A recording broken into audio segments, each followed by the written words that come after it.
आपको क्या लगता है कि अगर आप बहुत खर्चा कर रहे हो, महंगे महंगे कपड़े पहन रहे हो, बड़े बड़े आलीशान घर में रह रहे हो, तब भी आपकी वेल्थ कम होने की बजाय बढ़ती चली जा रही है? अगर आपको लगता है कि ये पॉसिबल नहीं है, तो मैं आपको बोलूंगा कि ये बिल्कुल पॉसिबल है। आज से 5000 साल पहले बेबीलोन शहर में अर्कद नाम का एक व्यक्ति रहता था। वो खूब खर्चा करता था, बड़े बड़े आलीशान महल में रहता था, अच्छे अच्छे कपड़े पहनता था और अपना बहुत सारा पैसा वो दान में दिया करता था। फिर भी उसकी वेल्थ कम होने की बजाय बढ़ती चली जा रही थी। और वहीं दूसरी तरफ बेबीलोन शहर में अर्कद के दो दोस्त रहते थे, जिनका नाम था बंसीर और कवि, जो काफी गरीब थे। बंसीर घोड़ों के रथ बनाने का काम करता था। एक दिन वो काफी उदास होकर बैठा था। उसे पता था कि अगर वो काम नहीं करेगा तो उसके खाने पीने का सब बंद हो जाएगा। फिर भी वो गहरी सोच में था। तभी कोबी, जो कि एक म्यूजिशियन था, वो बंसीर के पास आता है और उससे बोलता है, क्या हुआ बंसीर भाई, आज लगता है तुम पर भगवान बड़े मेहरबान हैं। तुम्हारे पास लगता है खूब सिक्के हैं, तभी तुम काम धंधा छोड़कर आराम कर रहे हो। इस पर बंसीर बोलता है कि अगर मेरे पास एक सिक्के भी होते ना, तो मेरी सबसे बड़ी दौलत वही होती जिसे मैं किसी को भी नहीं देता। मेरे पास तो अभी फूटी कौड़ी भी नहीं है। फिर इस पर कोबी हंसते हुए बोलता है, बंसीर भाई, अगर तुम्हारे पास पैसे नहीं है तो कोई काम धाम क्यों नहीं कर लेते, ऐसे ऊंट की तरह बैठे क्यों हो? फिर बंसीर बोलता है, हम दुनिया के सबसे अमीर शहर में रहते हैं, हमारे चारों ओर अमीर लोग ही रहते हैं और हमें देख, हमारे पास 2 वक्त की रोटी के लिए भी पैसे नहीं हैं। और अगर हम एक दिन भी काम ना करें तो भूखे मर जाएंगे। आखिर इसकी वजह क्या है? हमारे पास पैसा टिकता क्यों नहीं है? क्या कोई ऐसा रास्ता है जिससे हम अमीर बन जाए? कोई तो अमीर आदमी होगा जो हमें पैसों के बारे में बताएगा और हम भी अमीर बन सकेंगे। इस पर कोबी कहता है कि पैसे के बारे में सिर्फ हमारे बचपन के दोस्त अर्कद बता सकता है। उसके पास इतनी दौलत है कि कभी खत्म ही नहीं होती और वो काफी दयालु भी है और वो कई सारे लोगों की मदद भी करता है। फिर कोबी और बंसीर कुछ दोस्तों के साथ मिलकर अर्कद के पास उसे मिलने जाते हैं और अर्कद से पूछते हैं कि अर्कद, तुम बेबीलोन शहर के सबसे अमीर इंसान हो, तुम अच्छा खाना खाते हो, आलीशान महल में रहते हो, अच्छे कपड़े पहनते हो, और एक तरफ हम हैं जिन्हें एक वक्त का खाना भी ठीक से नसीब नहीं होता। तो अर्कद, तुमने ऐसा क्या किया कि तुम इतने अमीर बन गए, जबकि हम सभी एक ही स्कूल में पढ़ते थे, साथ में खेले कूदे हैं और एक ही टीचर से शिक्षा भी ली है। उस समय तो तुम हमसे बेहतर नहीं थे, तो क्या सिर्फ अच्छी किस्मत की वजह से तुम इतने अमीर बन गए? और हमारी किस्मत अच्छी नहीं है, इसलिए हम गरीब रह गए। इस बारे में अर्कद कहता है कि देखो, किस्मत किसी का भी भला नहीं करती। किस्मत से हो सकता है कि तुम्हें एकदम से बहुत सारा पैसा मिल जाए, बट तुम पैसों के नियमों को नहीं जानोगे तो ये सारा पैसा कुछ ही दिनों में गायब हो जाएगा। तो किस्मत से कुछ नहीं होता, तुम्हें पैसों के नियम को जानना जरूरी है, जो मुझे आज से कुछ साल पहले अल्गमिश के एक आदमी ने बताया था। तो क्या तुम उन नियमों को जानना चाहते हो? तो इस पर अर्कद के दोस्तों ने कहा कि हाँ, हमें भी पैसों के नियमों को बताओ, जिससे हमारी भी गरीबी दूर हो सके। तो अर्कद उन्हें पैसों के 6 नियमों के बारे में बताता है। Number 1, start the purse fitting. सबसे पहले अपने पर्स को मोटा करना सीखो। अर्कद अपने दोस्तों को बोलता है कि तुम जितना भी कमाते हो ना, सबसे पहले तुम्हें अपने कमाई का एक हिस्सा अपने लिए रखना है। उस पर अर्कद के दोस्त बोले, एक हिस्सा क्या, पूरी कमाई ही इतनी कम होती है? उस पर अर्कद बोला कि क्या तुम दर्जी को कपड़े सिलने के लिए पैसे नहीं देते क्या? सब्जी वाले को सब्जी के लिए पैसे देते हो ना? मोची को जूता बनाने के लिए पैसे नहीं देते हो क्या? तो उस पर अर्कद के दोस्त बोले, हाँ। फिर अर्कद बोले, तुम खुद के लिए नहीं, तुम उनके लिए काम कर रहे हो। तुम दुनिया में सबको पैसा देते हो सिवाय खुद के, इसलिए तुम जितना भी कमाते हो उसका एक हिस्सा अपने लिए अलग रख देना। जैसे तुम महीने के अगर 10 सिक्के कमाते हो तो सबसे पहले एक सिक्का अलग से अपने लिए सेव करके रख देना, जिससे कि शुरू में तो तुम्हें लगेगा कि एक सिक्के से क्या होगा, बट धीरे धीरे तुम्हारा जो खाली पर्स है ना, वो मोटा होता जाएगा। और फिर अर्कद के दोस्त को समझ आया कि पैसे को कैसे सेव किया जाता है। इसके बाद अर्कद ने उन्हें दूसरे रूल को बताया, जो कि था नंबर 2, कंट्रोल योर एक्सपेंसेस, यानी कि अपने खर्चों को कंट्रोल करना। अर्कद उन्हें बोलता है कि क्या तुम में से किसी का पर्स खाली था? तो सभी अपना हाथ उठा देते हैं।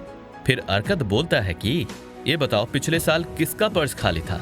तो फिर से वो दोनों हाथ खड़े कर देते हैं। तो अर्कद बताए कि ऐसा कैसे हो सकता है कि तुम सब अलग अलग काम तो करते हो, तुम लोगों की आमदनी भी अलग अलग है, तो तुम सभी का पर्स खाली क्यों है? इस बात पर अरकत के दोनों दोस्त सोच में पड़ गए। अरकत बोलता है कि देखो, तुम चाहे जितना भी कमाने लग जाओ, हमारे खर्चे बढ़ जाते हैं, क्योंकि हमारी इच्छाएं कभी खत्म ही नहीं होती। और अगर आज तुम्हारा 10 सिक्कों से घर का गुजारा कर रहे हो, तो कल तुम्हें 20 सिक्के भी मिलने लग जाएंगे ना, तो भी वे सिक्के तुम्हारे लिए कम पड़ेंगे।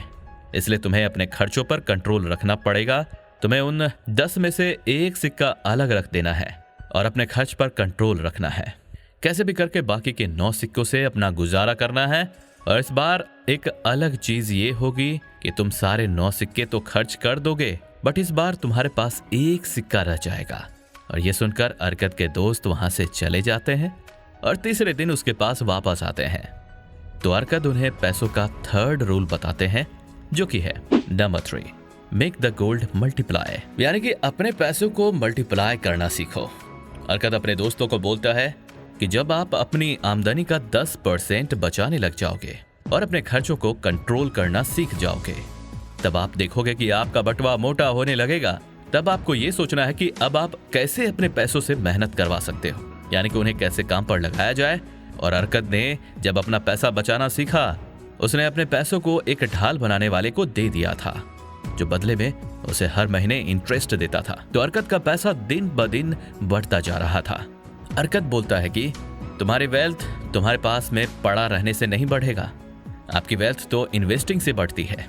जब आप अपने पैसों को काम पर लगाते हो, तो हर इंसान की तरह यही चाहता है कि वो अपने पैसों को काम पर लगाए, जैसे कि वो काम नहीं कर रहा हो, आराम कर रहा हो, तब भी उसका पैसा बढ़ता रहे। Number 4, protect your money. अरकत बोलता है कि हमें पैसों से पैसा कमाना है तो उसे इन्वेस्ट करना पड़ेगा, बट पैसा उधार देने से पहले हमें ये ध्यान रखना है कि सामने वाले वो इंसान हमारे पैसा चुका पाएगा या नहीं।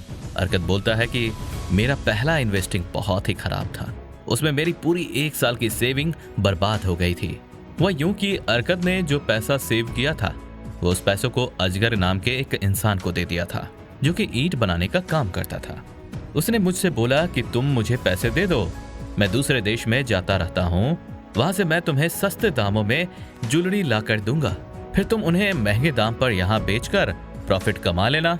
और मुझे उस वक्त ये आइडिया बहुत पसंद आया, बट मैंने इतना नहीं सोचा कि एक ईंट बनाने वाला ज्वेलरी के बारे में क्या ही जानता होगा। और उसे बाहर के लोगों ने डायमंड के बदले कांच के टुकड़े पकड़ा दिए और वहां मेरा सारा पैसा खो गया। तब मुझे ये पता चला कि अपने पैसों को प्रोटेक्ट करना आना चाहिए। हमें वही पैसा इन्वेस्ट करना चाहिए जिसके बारे में हमें नॉलेज हो, या फिर हमें उन्हें ही अपने पैसों को देना चाहिए जो उस फील्ड में एक्सपर्ट हो। नहीं तो हमारा सारा कमाया हुआ पैसा एक झटके में बर्बाद हो जाएगा। और फिर 5वें दिन अरकत अपने दोस्त को 5th रूल बताता है, जो कि है number 5, ensure a future income, यानी कि अपने फ्यूचर को इनसिक्योर ना करने के लिए पैसा जमा करना। हर इंसान जवानी से बुढ़ापे की तरफ जाता है और आज वो जितना काम कर रहा है, बुढ़ापे में उतना काम नहीं कर पाएगा। उसे रिटायरमेंट के लिए या बच्चों के लिए पैसा जमा और इन्वेस्ट करना आना चाहिए, ताकि उनको और उनके बच्चों के फ्यूचर सिक्योर हो सके। पुराने जमाने में लोग सोने के सिक्के को जमीन में गाड़ कर रख देते थे, जिससे कि फ्यूचर में जब जरूरत पड़े तब वो उन पैसों के सिक्के को निकाल कर काम में ले सके। बट आज के टाइम पर अगर आप अपने घर में पैसे छुपा कर रख देते हैं, तो महंगाई की वजह से उन पैसों की कीमत और कम हो जाएगी और आप उन्हें री इन्वेस्ट करने की अपॉर्चुनिटी को खो देंगे। तो आज के टाइम पर हमारे पास बहुत सारे ऑप्शंस हैं जिससे हम पैसों को इन्वेस्ट कर सकते हैं।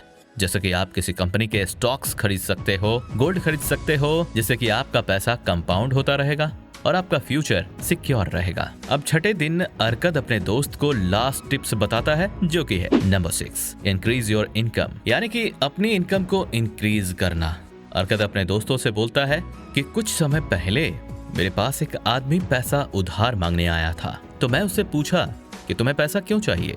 तो उसने बोला कि मेरी सैलरी काफी कम है और मैं मुश्किल से अपना घर चला पाता हूँ, मैं अपने बेसिक नीड्स भी पूरी नहीं कर पाता हूँ तो फिर अरकद ने बोला कि मैं तो क्या तुम्हें कोई पैसा नहीं देगा, क्योंकि तुम उन पैसों को चुकाओगे कैसे? तुम्हें पहले इसके लिए अपनी एबिलिटी को बढ़ाना होगा। और उस पर वो आदमी बोला कि मैंने इसके लिए बहुत कोशिश की है और मैंने अपने लिए बहुत सारे बॉस से रिक्वेस्ट भी करी है कि वो मेरी सैलरी बढ़ा दे, पर बॉस ने ऐसा नहीं किया। इस पर अरकद हंसते हुए बोले कि जब तुम स्किल को नहीं बढ़ाओगे तो तुम्हारी जितनी क्षमता है लोग तुम्हें उतना ही पैसा देंगे। अगर तुम चाहते हो कि तुम्हारे बॉस खुद आकर तुम्हारी सैलरी बढ़ाए तो तुम्हें कुछ ऐसा करना होगा, अपने बॉस के लिए कुछ वैल्यूड करना होगा जिससे कि तुम्हारे बॉस को फायदा हो, और जब वो तुम्हारी वैल्यू को समझेंगे तो फिर अपने आप सैलरी बढ़ा देंगे। तो दोस्तों सबसे पहले हमें खुद पर इन्वेस्ट करना चाहिए, खुद के स्किल और एबिलिटी को बढ़ाना है जिससे कि लोग खुद आकर तुम्हें पैसा दे सकें। तो दोस्तों ये थे 6 रूल जो अरकद ने अपने दोस्तों को बताया। दोस्तों वीडियो कैसा लगा कमेंट करके जरूर बताएं। तो फिर मिलते हैं एक और इंटरेस्टिंग वीडियो के साथ, तब तक के लिए बाय बाय।